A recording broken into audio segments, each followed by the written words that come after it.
What's up, y'all? It's your girl Sakina, and I'm back for another review. This is my review for Married at First Sight. This is season 12, episode 14. What a pleasant surprise. We did not get Paige and Chris this episode, and I was very happy about that, okay? Because I'm tired of the shenanigans. The way Chris showed his behind in the last episode, embarrassing that black woman on TV and being disrespectful, smirking and whatnot. I think not. I needed to see no more, okay? So I'm happy that they granted the wish and we didn't have that much of a stressful time as we typically would if they were included. But nonetheless, this episode was still sending me without Paige and Chris. But we'll talk about that. Let's get the couple that really did nothing for me out the way, and that is Brie and Vincent. All right, so we see them at a tap dancing class. Brie said as a kid, throughout middle school and high school, she did all kind of dance, but she's a tap dancer. But the thing is, she stopped doing tap dance because she had to be where the money reside. And she felt like engineering was where it was at. She was good at math as a kid, so she went that route. Same thing with my mama, you know, when she had kids at a young age, she had to get some type of degree. She was good at math, so she did accounting.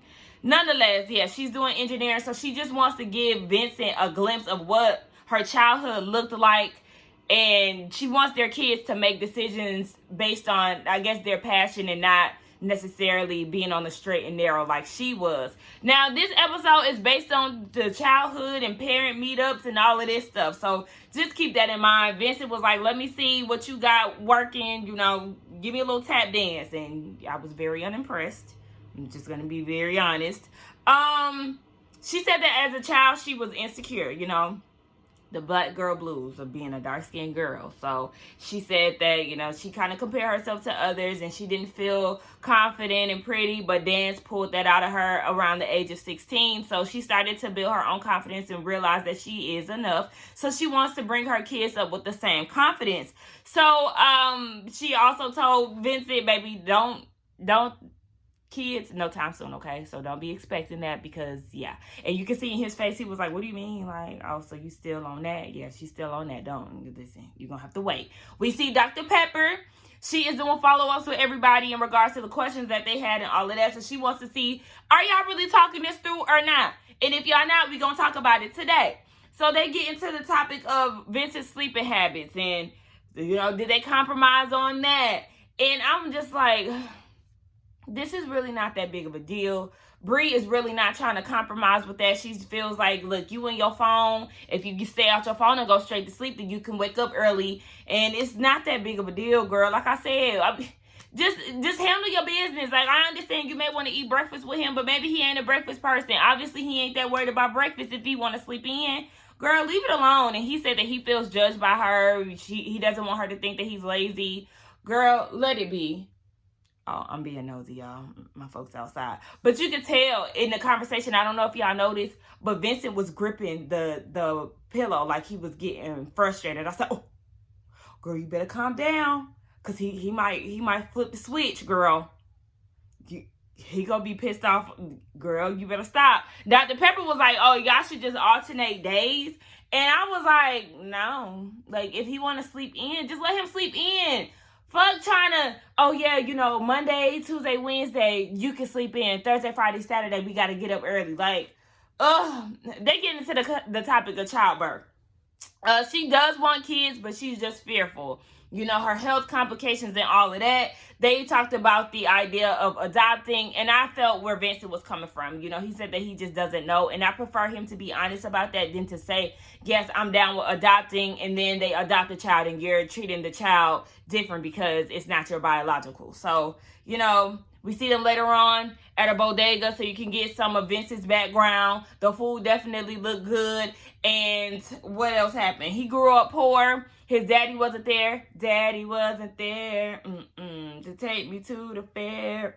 To change my underwear. Daddy wasn't there. Go remember.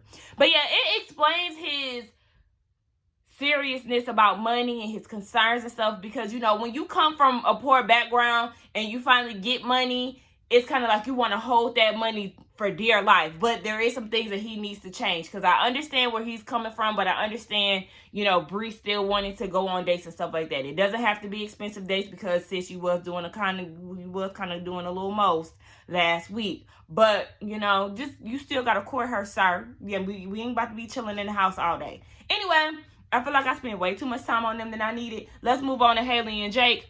Let me drink some of my tea first.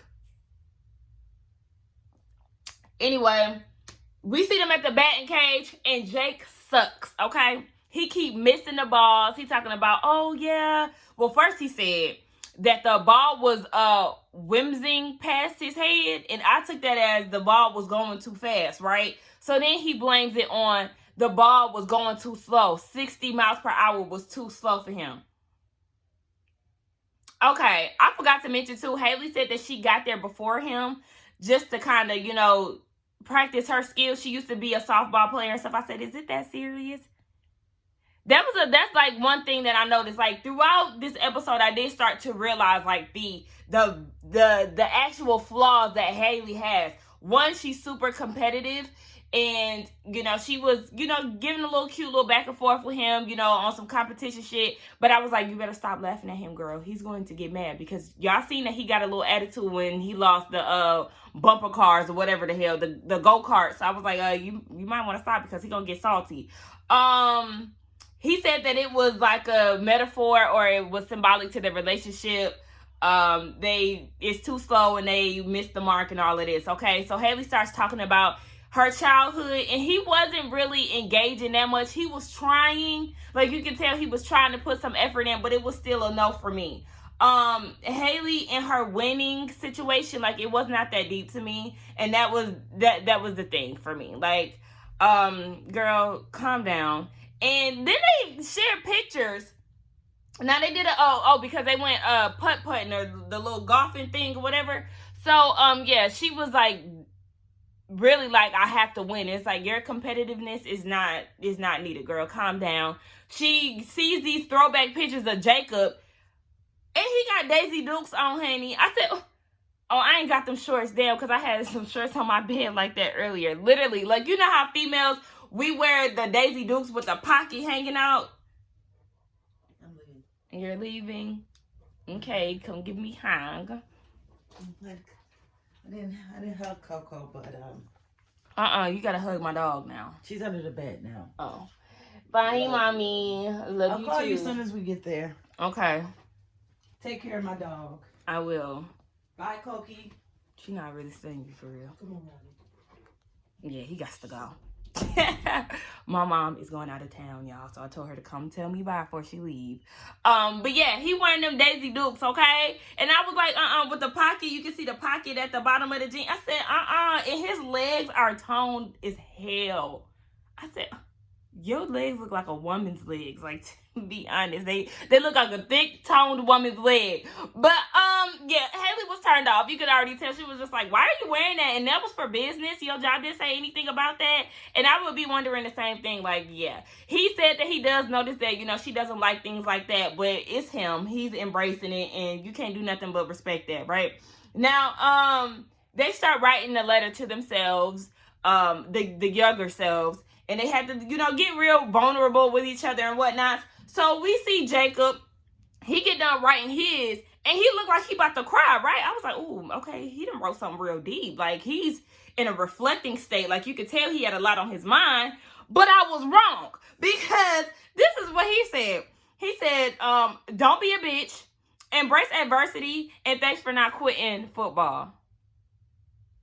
Well, your facial expressions and your body language had fooled me, because I'm thinking you was about to say something real deep. We was going to get down to some dark places. We was going to get real. We was going to get the real Jacob. But, baby, he kept everything on the surface, baby. Don't be a bitch. Thank you for not quitting baseball or football. I said, oh, okay. Like, all right. So then we see Hayley. She said, risk it all and take chances. Listen to your mom, because she's always right. So then Jacob takes this opportunity to usher in a damn fight. So he want to ask the question, what would you tell yourself the day before the wedding? Stop asking questions that you know is going to get you upset, Jacob. You knew where this was headed, and it just bugged the shit out of me that he did this. So then she answered the question. She was like, don't freak out and all of this other stuff. And then she was like, so what about you? And he said, return the bracelet. Okay, he bought her a bracelet the wedding day, and she didn't wear it. Well, she thought it was a necklace, and it's actually a bracelet. The reason why she didn't wear it was because she had a high neck dress on, which I understand. If you have a high neck dress on, that necklace would not have looked great at that time. So I understand why she didn't wear it. She thought it was a necklace. Okay, whatever. After the wedding, she told her mama to hold it because she didn't want it to get lost. And her mama lived in Alabama, so now the bracelet is in Alabama. Jacob is feeling some type of way about it because he's like, okay, well, you don't even have it in your possession. So she was like, okay, well, you want to be petty? What's up with the hat that I gave you? She gave him a college hat the same wedding day, and she was like, okay, you talking all that shit, but you ain't wore the hat. And he was like, well, I mean, it doesn't matter, and blah, blah, blah. I was like, okay, listen. Here we go, doing this back and forth. All right, we later on see Dr. Pepper show up. And it's awkward. Before Dr. Pepper gets there, it's so awkward. They're just sitting there in silence. They're not looking at each other. They're on separate ends of the couch. And I'm just like, please, put them out their misery. Like, y'all know y'all don't have to stay in this house. Y'all can pull a Kristen Page. Y'all know that, right? Y'all don't have to be here. Like, y'all torturing yourself. So Dr. Pepper comes up with the questions that were being said in the confessionals, I guess, because she pulled out the quote that Hayley had said in her confessional about him not wearing athleisure. That always kind of like gets me. Athleisure clothing, and why he decided to wear dress shoes to a batting cage. Hayley, let me tell you something, okay?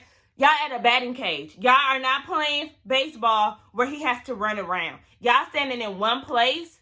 So him wearing dress shoes is not that big of a deal. It's you being nitpicky. And that was another thing that stood out to me throughout this episode in regards to her. Like, you're being nitpicky. It's not that serious. Him wearing dress shoes is not going to kill you, and it was not going to ruin his game, girl. Calm down. Get into the topic of the bracelet and how Jacob wants it in her possession. It's like, I get where Hayley is coming from. Like, we haven't been on good terms. We ain't been on good terms throughout this whole situation. So, yes, the last thing I've been thinking about is that bracelet that you gave me. But I understand where Jacob is coming from, too. Like, damn, I spent this money on getting you a gift. Like, you could at least, have it in your possession or have it ready for whenever you would decide to wear. Like, it would be a lot more meaningful to him to actually have it in the apartment. So it's just like, Hayley, this is how you should have handled that. When Jacob brought it to you, instead of being on the defense, you could have been like, oh, I do apologize. Like, we kind of been rocky, but I totally understand. Like, I'll get it shipped here. Like, you could have been more understanding. Like, yeah, I do apologize. I do care for the bracelet. Like, I'll make sure I bring it here since it means so much to you. Like, hello, y'all don't have to always fight. Like, y'all never try to come to a medium. And that's the thing that pisses me off about them. Jacob feels rejected. I don't know if I said that. Dr. Pepper said that, she doesn't show empathy. And that is another flaw that Hayley has. She gets on the phone with her mama later on. She's FaceTiming her and was like, yeah, we just got into it about the whole bracelet thing. So I'm going to need you to overnight that thing because he keep bringing it up. He bringing up the price. And I'm not with all of that. And mama called him tacky twice. I said, oh, okay, well, we know what side she on. She is not rocking with Jacob. And I really feel like her mama is loud and wrong. Like, he just want to know that the gift is appreciated. Like, y'all doing too much. On this, I am siding with Jacob. He pissed me off for bringing it up and wanting to have an argument. But the way Hayley handled it was a no-no for me. Okay, like I said, y'all just go ahead and break up. Y'all ain't even together. Damn, just leave. Just, like, literally leave. We see next week they're supposed to be on better terms because, they reset king and queen. So I guess they're going to reset when they go to Hilton Head. Okay, whatever. Anyway, next, let's talk about Ryan and Clara. Okay. So we see Clara, well, no, actually it was Ryan at Clara's mama's house, and they having to sit down, and he's trying to get to know her and what life is like with Clara and how she grew up and all of that. So Ryan said that in his childhood, his mama would describe him as needy. I said, I could see that. Just clinging on to your mama titty. Advice on getting to know Clara. Her mama said patience. You just got to be real patient with her. And she said that, I hope that you like Clara and respect who she is. And Ryan said, yeah, sure. I said, your lying ass. You don't like Clara. You don't like her for real. And that's why you keep it real short and brief with your responses. Yeah, sure. Yeah, because you don't like her. We get into the topic of raising children. Ryan wants to have children and raise them in the church because he feels like that's a good foundation to stand on. The mama said, you know, she wasn't really religious like that, but once she had kids, she did want to be a part of the church. And I said, just because that happened for you, mama, does not mean that it's going to happen for Clara. Because the way that Clara describes the church and stuff, it really seems like she's not that interested in raising her children like that. Or she's just more so interested in them having the option and letting them figure out what faith they want to go down. Like what faith path they want to go down. So, I mean, it is what it is. They're not talking about the religious importance. Like Ryan is not expressing how important it is for his children to be raised in the church. And it's like, y'all just gonna keep sweeping that under the rug and it's gonna be a problem. Anyway, we see that they do another visit at Clara's mom and dad's house. I said, okay, so Ryan, was your mama and them not available to be on the show this week? Because why are we back here? Like, I felt like we could have did this in one setting, okay? Y'all could have met together while the dad was there and all of that, and he could have pulled the mama to the side, and y'all could have had that same conversation that y'all had early on in the episode. Like, see, that could have brought this episode down to an hour and a half. That would have knocked out 30 minutes. But no, Lifetime like to play with our time and make us sit in front of a TV for 2 hours. I mean, we gonna do it, but still, I ain't got time for all of that. Yeah, so we doing another house visit with them, and they're getting the topic of how Clara couldn't have the Usher the Usher Confessions album, and her mama found it and broke her CD. And I'm offended, okay? Because she's talking about that's inappropriate and all of that, honey. Usher's Confession album is not explicit. Like, yeah, he talks about sex and all of that, but it's not. I mean, if she has the I mean, some of it is kind of do it to me. That's kind of seduction. Okay, it depends on which one she had. Because if she had the deluxe album, then okay. But still, my mama let me listen to that. Okay, I was listening to Usher since a kid. Okay, we had the My Way CD, 8701, Confessions, Here I Stand. Need I say more? Okay, I had all Usher albums with the exception of the first one. But nonetheless, like, see, that's why y'all was sheltering her a little too much. Okay, y'all gonna break Usher CD? That's disrespectful as hell, okay? I said, that's why she's so hot in the cooch. Out here doing every man without any feelings, okay? Y'all fucking her up. But anyway, Dr. Pepper comes over. She do her follow-up. They get into the topic of how they ain't having sex. And Claire said, you know, this is what I asked for, but also I have to be careful what I wish for. I said, oh, that's a jab. It was a real subtle jab. Then she said that, yeah, she is ready to get it in if Ryan was to, you know, want to get it in today. But she said that she doesn't want it to be something that is being marked off the list. I said, you're saying that to appease him. That's literally what he said last episode, and you're saying that just to make him feel good. Say how you really feel. Fuck sparing his feelings, okay? Because both of y'all sit here living a lie trying to act like y'all picture perfect and y'all really miserable as hell. Y'all don't click. Y'all acquaintances. Y'all ain't co-workers. Y'all ain't friends. Y'all just acquaintances, okay? So anyway, Dr. Pepper, she just said, baby, y'all need to get it in already. Shit, that's basically what she said in so many words. Ryan said that he sees potential in Clara in regards to falling in love. Shut the hell up. No, you don't. No, you don't. And I wrote down, I said, Ryan does not feel comfortable with Clara, which is why he's not saying, I love you, and he is not smashing her. You don't feel comfortable with her. It's a stranger in your house. That's why. Clara said in her confessional, you know, she's feeling some type of way because she loves this man. No, you don't. No, you don't. No, you don't. You cannot convince any of us that you are in love with Ryan because both of y'all lying through y'all fucking teeth, bruh. She started crying and all of this because her man is loveless. After the Dr. Peasant, did I say Dr. Peasant? I'm sorry. After the Dr. Pepper meetup, she said that she's feeling weird and it's very awkward. She said that she feels like they're developing a friendship. Y'all not even doing that. Y'all don't give me homie vibes. Y'all not even vibing out. So, no. They start writing notes to their younger selves. And Clara said, one, she doesn't need to be perfect to feel loved or fit a mold. Two, tell people how you really feel when you feel it. You're failing at that part because you're not doing that. And three, never be afraid to fall in love. Well, Ryan, he said that he ain't going to change nothing. There was nothing that he would change in the past. I said, oh, okay, this will be the time that you could tell yourself, hey, Ryan, you know, don't be afraid to be vulnerable. It's okay to fall in love. Like, this is the type of things that I was expecting, and I'm thinking that Clara was expecting the same. Because I'm like, this what you giving us, Ryan? See? Like, nothing about letting your guard down. No, nothing.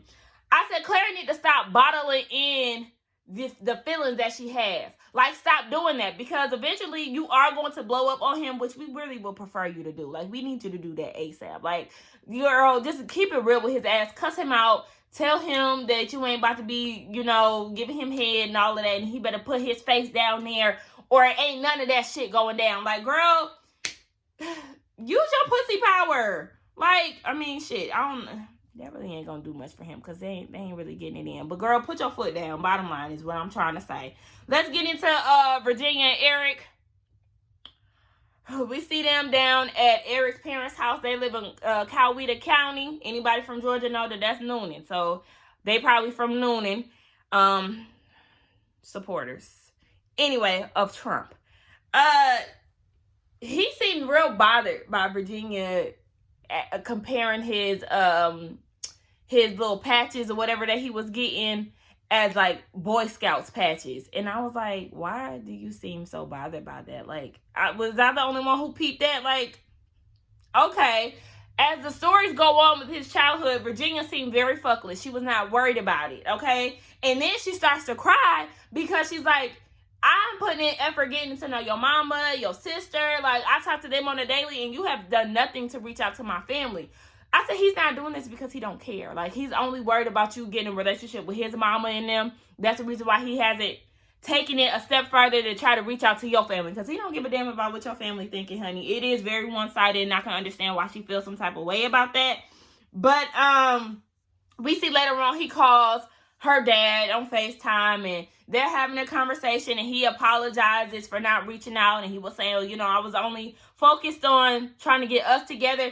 And listening to this conversation, I did kind of, you know, side with Eric a little bit, or I understood him more, because it's like, I wouldn't be that person to get to know your family either if we was in an 8-week process. I'm trying to get to know you, okay? If we don't work out, fuck that family. Like, I'm willing to leave your family alone. Like, Virginia talking on the phone with his sister and all of that. Like, I know you're supposed to go into this with the mindset of this being forever. But, like, no, it wouldn't be me. I wouldn't be going the extra mile calling your mama and all of that. Like, no, honey, I'll talk to y'all after this 8 weeks once I determine whether or not I really want to be with you. My video just, like, stopped out of nowhere. Like, what the hell was that about? Anyway, let me hurry up and get this done because I don't know what the hell just happened. But yeah, I wouldn't want to spend a lot of time trying to get to know the family. I got to get to know you first, and then the family will come next. I ain't got time to be trying to do all of this extra all at one time. The dad said that he's proud to have you as a son-in-law. Y'all ain't even been talking. You don't know him. You don't know that this man is really crazy for real. He's controlling the hell out of your daughter. But all of a sudden, you happy to have him as a son-in-law? You don't know him. Oh, I can't stand when people move fast like that. What happened? He tries to see, Eric said that he tries to get Virginia to see what a marriage should look like. And the dad was like, well, you know, a happy marriage can look like different things. Like, don't focus so much on this picture perfect marriage that you want, because a good marriage comes in different shapes and sizes, honey. I said, thank you. Get him together, because he don't seem to realize that. We see later on, they meet down at the basketball court that Chris and Paige was down there trying to play basketball and whatnot. And I said, not the Wall of Fame of Virginia having these big ass pictures down at the damn basketball court. She starts showing pictures of, you know, her back in the day doing basketball and all of this. She said that in high school, that's when her parents broke up. So her mama moved down to Atlanta. She stayed up in Nashville. That's where she's from. On senior day, her mom and her dad didn't come because she was beefed out with her dad. So her cousins. Her siblings came to show her love and all of that. Okay, whatever. This is where she gained her independence back in high school. And like I said, I still don't trust anything that Eric says. When he tries to comfort her and stuff like that, it just doesn't seem genuine to me. So I'm just like, I don't believe anything that you're saying, sir. Hayley. Ooh, baby, I'm messing up today. Virginia is like, sir, you want me to need you, and it's not that. This is not that, because he did say, I do expect that you're independent, but I feel like you're too independent. Sometimes I do feel like I need you to need me. Why? Like, you just want to stroke your ego and you just want to be in control. Like, get out of here. So then we see her meeting up later on with the sister-in-law. And honey, this is just where it kind of went downhill from here. She said 3 days, no fight. They haven't been in a fight for 3 days. Eric definitely has a triggering point, which we already know. And the sister can see that Eric is insecure, okay, when it comes down to her friends. And I'm gonna need you to realize that this sister-in-law, Virginia, is not your friend, okay? She's side-eyeing you. Her facial expression said it all. She is not in agreement with a lot of things that you were saying, ma'am. She knows that Eric is crazy, and you can see it all over her face. I said, okay. We see that they meet up with Dr. Pepper in her follow-up. Eric understands Virginia, okay? So he says the more that she opens up, he's understanding her a lot more. Dr. Pepper sees the BS. She sees that y'all are doing a lot of sweeping under the rug, and no, we need to put that out on the table, okay? Virginia does not want a cookie-cutter marriage, but Eric definitely does. He has these high standards, and he has this vision for marriage and all of that. He said that he needs standards. So you can see that Virginia is visibly annoyed. So Dr. Pepper is saying that y'all need to, what she said, y'all need to write down what are your goals and behaviors that match that when it comes down to marriage.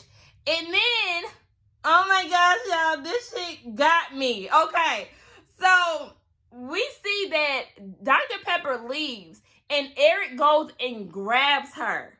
I'm going to just insert the clip. Good. He want to really choke her for real. He grabbed her, y'all. And I said, oh my gosh. He really want to choke her, y'all. He really wanted to choke her out. Like, he wanted to hit her with what it is. Virginia, run. I'm scared. Right here. This scene right here said it all. The crazy was in his eyes, all on his face. This man is crazy, okay? He is going to backhand you, choke you out, stomp you down to the ground. Like, girl, I'm trying to tell you, Virginia. I'm going to insert another clip, too, of how he was looking, like, the whole time she was talking. Hold on, look. What, you don't think it's going to be able to be done? I'm not the one giving the weird looks like that. Ooh, creepy. Ooh, he want to fight. So, I'm trying to tell y'all, that man got crazy in his eyes. I called it a long time ago. This man is a killer on the run. Like that, he's giving me Lifetime movie, okay? He is giving me Lifetime murder mystery. Anyway, oh gosh. Virginia, we just pray for your safety. He is annoyed because everybody keeps telling him that, these standards of marriage don't have to be the way that he wants them to be. He said that he heard it from Dr. Pepper, her daddy, Virginia. He's tired of hearing it. I said, you better chill, Virginia, because he gonna give you one. Girl, you better stop talking about them standards in marriage, because that's not what he believes in. He wants a perfect marriage with standards, okay? You better chill. Virginia, this is where I got to get into you, because she pissed me off. So Eric was giving examples of, standards in marriage, like not sleeping at other men's house while I'm away and all of this. This bitch had the nerve to say, if you're gone for work, what does it matter that I'm not here at home and that I don't spend the night?